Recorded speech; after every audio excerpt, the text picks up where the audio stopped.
Hello everyone, welcome to another class of your fashion designing. आज हम feather stitch family के बारे में पढ़ते हैं। इसके पहले हम काफ़ी सारे डिफरेंट टाइप्स ऑफ स्टिचेस के बारे में देखे थे। आज हम देखते हैं फेदर स्टिच फैमिली में कौन कौन से स्टिचेस आती हैं एंड वो किस तरह से बनाए जाते हैं। सबसे पहले हम बनाते हैं basic feather stitch family. Feather stitch बनाने के लिए हमें इस तरह से 4 लाइंस को बनाने पड़ते हैं, क्योंकि फेदर स्टिच जो है एक इस तरह से वी के शेप में दोनों तरफ से आती है। तो जब ये बनती जाएगी you can understand it how it is made. जैसे ये हमने 4 लाइन बना लिए हैं। अब हम यहाँ सबसे पहले पहला वाले लाइन से हम इस तरह से निडल को निकाल रहे हैं। निडल को निकालने के बाद में दूसरे लाइन में हम नहीं लेंगे, तीसरे लाइन में हम उसको नीचे करेंगे। ये देखिए, इस तरह से मैंने तीसरे लाइन में इसको नीचे डाला है। नीचे डालने के बाद ये जो दूसरा लाइन था इसमें हम थोड़ा सा नीचे से आएंगे। दोनों ये पहला और तीसरे लाइन में हमने बराबर पे लिया था। ये देखिए, हमने बराबर बराबर में लिया हुआ है, एकदम स्ट्रेट लाइन पे इस तरह से। एंड लेकिन जब तीसरे लाइन पे हमें स्टिच लेना है तो हम उसके नीचे से इस तरह से डायगनली आ रहे हैं, दोनों के बीच में आ रहे हैं। नीचे में आने के बाद में ये जो थ्रेड है हम इसको इस तरह से फंसा के रखेंगे धागे के अंदर। इस तरह से देखिए, हमारा धागा जो है यहाँ फंसा हुआ है, यहाँ ना कि ये ऐसे स्ट्रेट नहीं हुआ, यहाँ फंसा हुआ है। अब हम इसको खींचते हैं इस तरह से। तो ये देखिए, मेरा ये जो है इस तरह से ये फंस चुका है। फंसने के बाद में अब हम क्या करेंगे, फिर मेरा जो दूसरा होगा यहाँ पे हम अब चौथे लाइन पे आएंगे। चौथा लाइन पे आने के बाद में चौथे लाइन में ये जो दूसरे लाइन के बराबर में है हम इसके बराबर से ही काम करेंगे। ये जो पहला दूसरे लाइन का था इसके बराबर में यहाँ चौथे लाइन पे हम यहाँ निडल डालेंगे एंड तीसरे लाइन में इसके नीचे में सेंटर पे डालेंगे, बीच में थोड़ा सा पीछे की तरफ होते हुए इस तरह से। ये देखिए, मैंने यहाँ पे निडल डाला इस तरह से। जब डाल रहे हैं अगर हम पूरी तरह से खींच देंगे तो ये पूरा यहाँ स्ट्रेट हो जाएगा। तो पूरा नहीं खींच के जब थोड़ा सा बचा हुआ है तब हम थर्ड लाइन के इस तरह नीचे से करके ये धागे को हम ऐसे फंसाएंगे। ये धागा हमारा ऐसा फंसा हुआ रहेगा और तब हम इसको वापस इस तरह से खींच लेंगे। तो ये यहाँ पे इस तरह से वी बन गया है। अब हम फिर से आते हैं हमारे पहले लाइन की तरफ। पहले लाइन में तीसरे लाइन के बराबर में एकदम सीधे में जो था वहां से हम दूसरे लाइन के नीचे की तरफ आएंगे इस तरह से। ये चौड़ाई जो है आप अपने जरूरत के अनुसार इसको छोटा कर सकते हैं। क्योंकि आप बहुत क्लियरली देख के समझ सके इसके लिए मैंने इस तरह से थोड़ा सी चौड़े लाइंस बनाए हैं। ये देखिए, यहाँ मेरा ये पहला लाइन था, इसके अंदर से दूसरे लाइन में पहले लाइन में जहां हमने सुई डाली है उसके थोड़े नीचे से हम आ रहे हैं, उसके नीचे से आकर के इस तरह से। तो ये मेरा एक और स्टिच बना। इसके बाद में ये जो दूसरे लाइन है इसके बराबर में हम चौथे लाइन पे डालेंगे एंड इसके बाद में थोड़ा सा पीछे से नीचे की ओर आते हुए तीसरे लाइन से हम निडल को बाहर निकालेंगे इस तरह से। ये इस तरह से निकालेंगे। ये हमारा बेसिक फेदर स्टिच है। फिर देखिए, फिर मैं यहाँ पहले लाइन पे आई हूँ। पहले लाइन से जब दूसरे लाइन पे आ रही हूँ तो थोड़ा सा क्रॉस में है, ऐसे करके एंगल में है। और पहला और तीसरा लाइन जो है वो बराबर में है निडल के एंड दूसरे लाइन में उसके नीचे में डाल रही हूँ। इसके बाद में अब जब चौथे लाइन पे हम डालेंगे तो दूसरे लाइन से चौथे लाइन पे बराबर रहेगा, लेकिन तीसरे लाइन में वो हम निडल को निकाल रहे हैं इस तरह से क्रॉस में नीचे की तरफ करते हुए इस तरह से हम निकालेंगे। फिर हम पहले लाइन पे आ रहे हैं। जब पहले लाइन पे आए हैं तो दूसरे लाइन में नीचे हम निडल को हमेशा क्रॉस में डाल रहे हैं। ये देखिए, इस तरह निडल हमेशा हमारा क्रॉस में जा रहा है ऐसे। इसके बाद फिर हम चौथे लाइन पे आ रहे हैं। 4 लाइन को डाल करके बनाया जाता है इस स्टिच को। चौथे लाइन में डाल करके ये जो स्टिच की लाइंस की गैप है इस गैप को आप रिड्यूस कर सकते हैं इस तरह से। पास में करेंगे तो ये बारीक बनेगा, लेकिन आपको समझने में आसानी होगी इसीलिए मैंने थोड़े से चौड़े लाइंस बना करके आपको बताए हैं। ये देखिए इस तरह से। इसके बाद फिर चौथे लाइन पे इस तरह आपको जितनी लंबी स्टिच बनानी है उतनी लंबी हम इसको इस्तेमाल कर सकते हैं जहां तक बनाना है। ये थोड़े से चौड़े बॉर्डर्स के इसमें जनरली स्ट्रेट लाइंस पे या नेकलाइंस में जो स्ट्रेट बॉर्डर्स बनाने होते हैं वहां इस तरह के स्टिच का बहुत अधिक इस्तेमाल किया जाता है। इसमें भी धागे का जो स्ट्रैंड्स है वो आप जितना मोटा चाहे रख सकते हैं या बारीक चाहे बारीक भी रख के बना सकते हैं।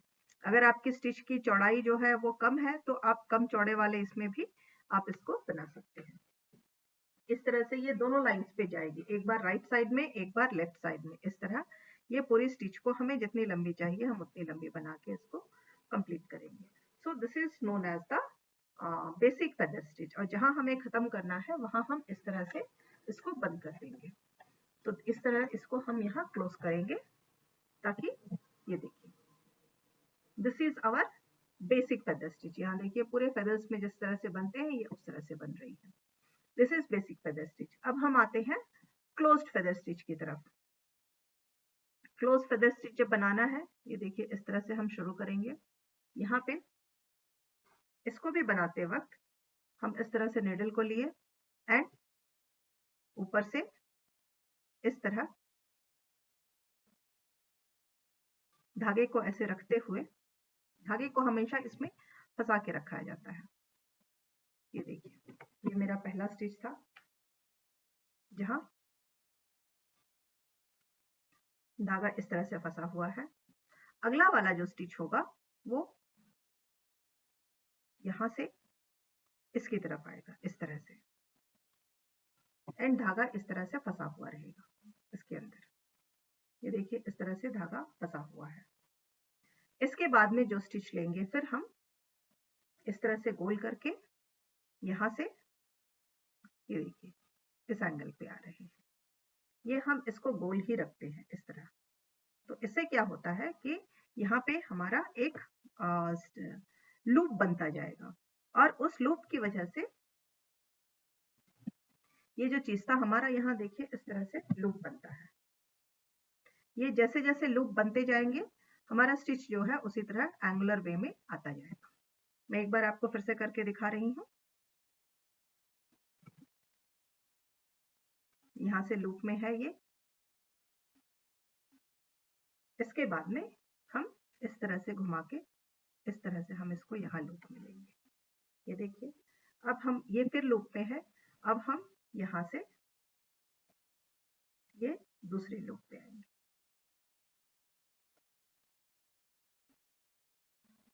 तो ये देखिए यहाँ से फिर ये लूप आया, फिर हम इसी क्लोज्ड एरिया से हम ऐसे करके निकालेंगे। तो यहाँ लूप आ रहा है। अब हम इसके अंदर से पहला वाला जो लूप था उसके अंदर से बाहर इस तरह से चौड़ा निकालेंगे। तो ये एक लूप बनता हुआ, ये हमेशा ट्रायंगल में इस तरह से बनता हुआ आएगा। जितने भी लूप्स हमें बनाने हैं इस तरह से देखिए। एक बार फिर अभी मैं दिखा रही हूँ, यहाँ ये दो लाइन पे बन रहा है। This is known as closed feather stitch. यहाँ मैंने नीचे डाला धागे को, फिर इसके अंदर से यहाँ इस तरह से है, ये पहले वाले में से धागे को डाला एंड ऐसे बाहर निकाल रही हूँ इस तरह। आप ध्यान से देखिए कि हम इसको कैसे निकाल रहे हैं इस तरह, एंड धागा जो है मेरा फिक्स्ड है, वहां पे फंसा हुआ है। फिर ये जो पहला लूप बना हुआ है मैं धागे को इसी तरफ रखी हूँ और ये पहले लूप में से इसको इस तरह से मैं आगे बढ़ा रही हूँ। तो ये ऐसे करके यहाँ आएगा। ये मेरा दूसरा हुआ। इसके बाद में फिर सेम इसी तरह से हम पूरी की पूरी लाइन को कंप्लीट करेंगे। This is known as closed feather stitch, क्योंकि हम इसमें दोनों तरफ से इसको बंद कर रहे हैं। ये फेदर स्टिच तो बन भी रही है, इसके साथ साथ ये दोनों तरफ से एक लाइन भी इसकी बनती जा रही है। हर बार एक नीचे के लाइन से और एक हम ऊपर के लाइन से। इसको कॉन्स्टेंटली देखते जाइए तो आपको ये बहुत आसानी से समझ में आएगी। इस तरह स्टिच एंड निडल, धागा जो है हमेशा निडल के नीचे से है। इस तरह धागा हमेशा, चूंकि निडल के नीचे से होने की वजह से आपको ये लूप बनती जाएगी और लूप बनने से इसमें एक नया पैटर्न दिखाई देगा।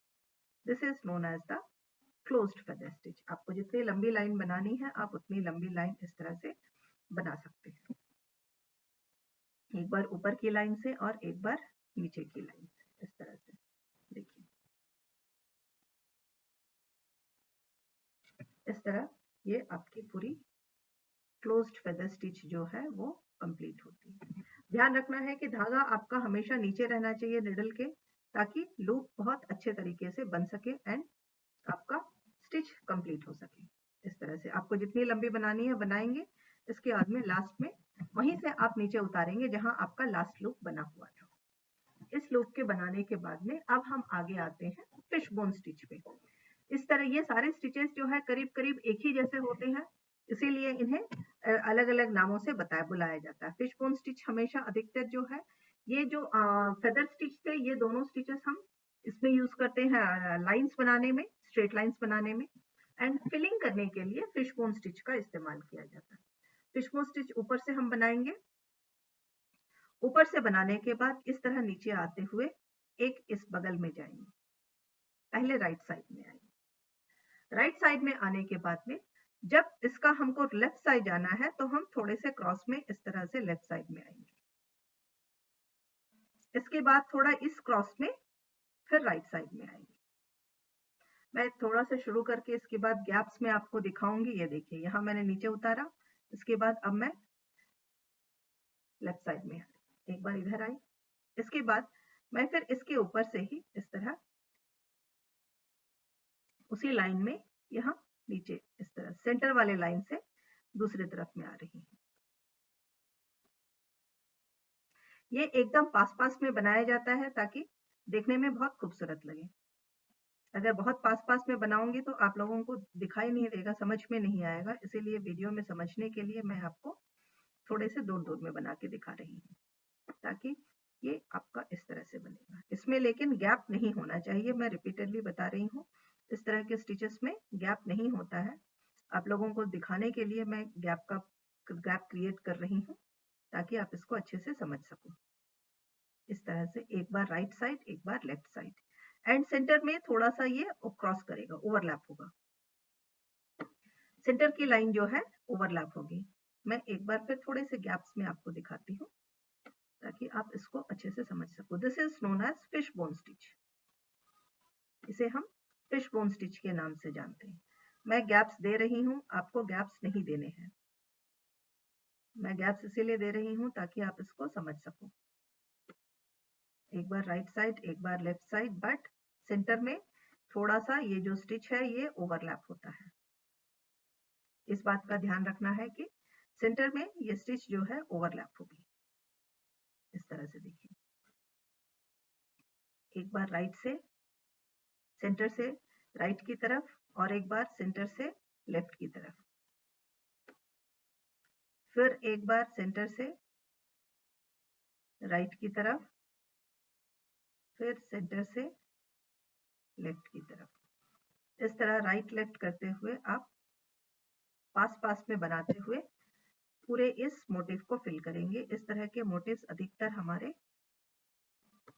फिलिंग करने के काम में, स्पेशली लीव्स जब बनाने होते हैं, इससे लीव्स जो है बहुत ही खूबसूरती के साथ में फिलिंग होती है लीव्स की। ये देखिए, इस तरह आप पूरे के पूरे लीफ को फिल करेंगे।